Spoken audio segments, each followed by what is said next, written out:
What's up, guys? Lee here with another quick photo booth video. I've got my barnwood booth here, and I'm going to fire it up, show you a little bit about my barnwood booth, and show you the basic menu functions of DSLR booth. So stick with me.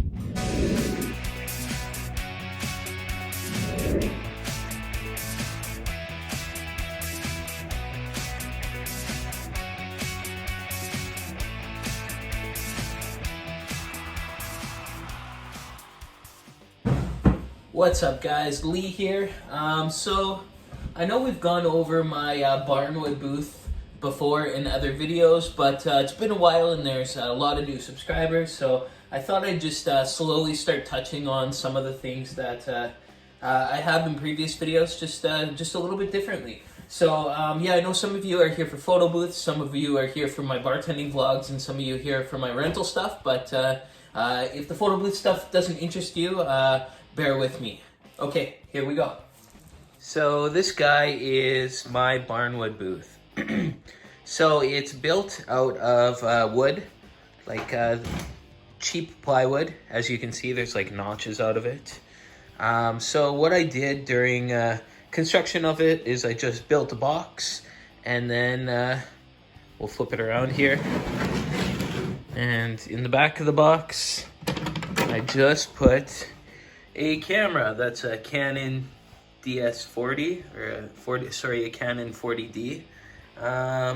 There's a little power bar mounted in the side, a touchscreen monitor, and then a ultra small form factor computer. So it's a very simple build. I just took a little camera tripod and cut off the top and mounted it there.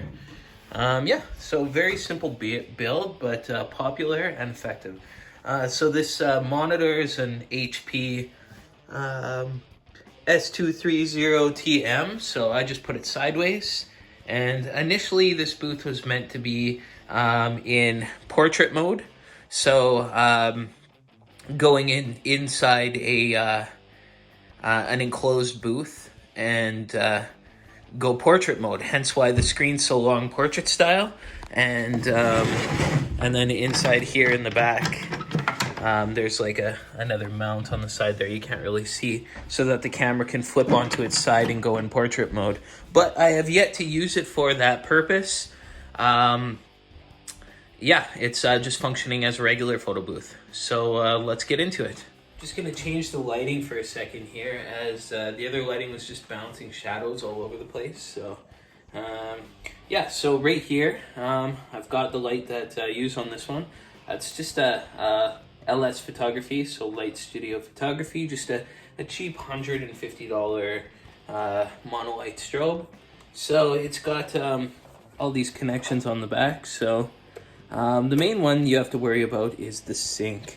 So the sync attaches the camera to the strobe. So in this one, oops, there's a wireless sync. So you'll connect one piece to the camera, and then the other piece connects just right into the sync. And then there's some AAA batteries that go in there, and it can be a little bit farther away from the camera when it syncs up. Just show you the inside. This is the wireless receiver, so you just push it there, and that's how you can test the light, or it hooks up right back through here. So you can see there's a PC sync slot there in the back of the camera that hooks this to the end of this guy here. So okay, so let's just plug in the power cord right there, and you can turn the light on. So there's a low setting and a high setting. So umbrella, just pop the umbrella in.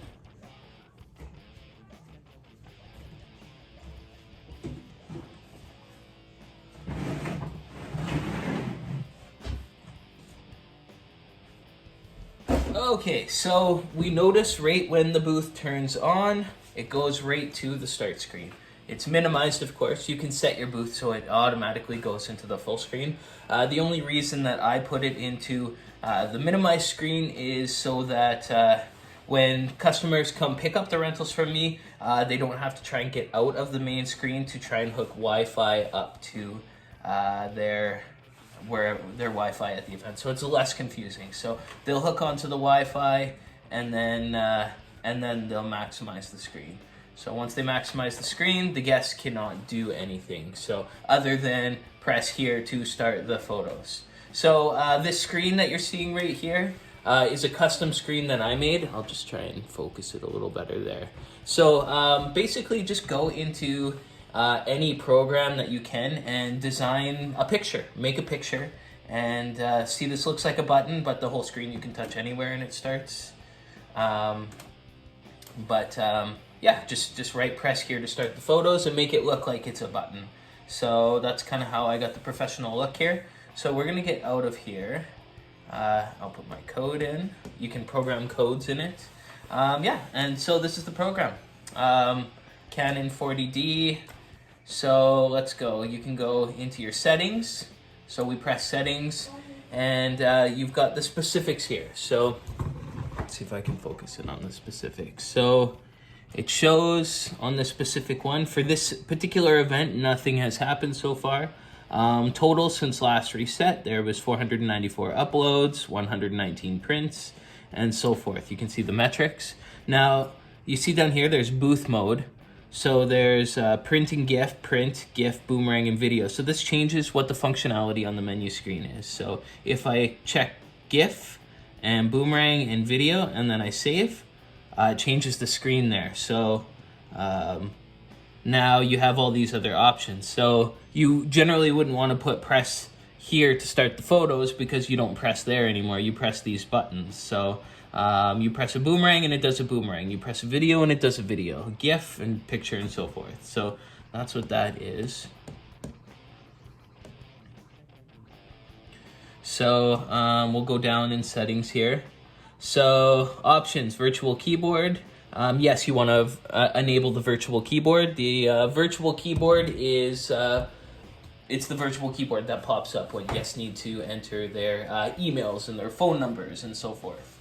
The next thing is security pin. So the security pin, if you want guests not to be able to mess with the functions, put a security pin. So when it's in booth mode, they can't get out. I'll show you the security pin once again. So you're in booth mode. Someone wants to try and get out, so they press the unlock button. Now they have to enter the code to get out, or they can't. So that's all that they can do. So we'll get out of there because I know my code. Okay, so we're back into settings.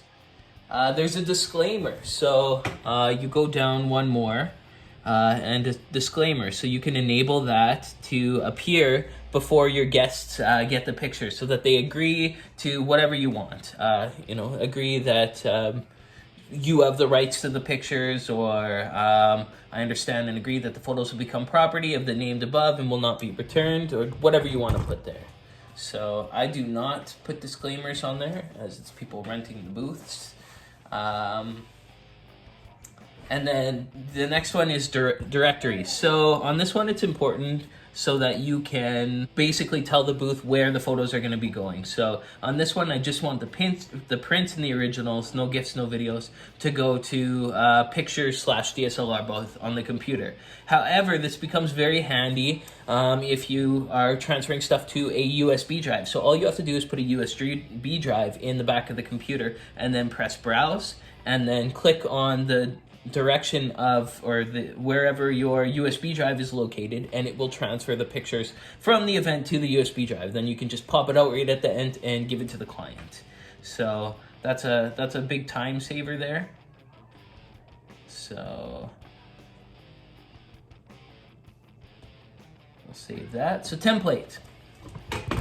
So template is fun because you can go in and figure out your photo layout. So as you can see, we go into templates and there's a few there for you. I've got a few extras that I've made myself.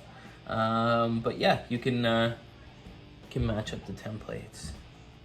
So I will make another video in the future going further into detail about creating templates. I believe that I've touched a little bit on it on some of my past videos, so if you want to go back and take a look at that. Yeah, so you just click open photo booth and it goes back to the screen. So green screen. We'll get to that in another video. I'll pull out my green screen and we'll have some green screen fun. I don't believe that this one is capable of doing green screen regardless. So let's take a test photo.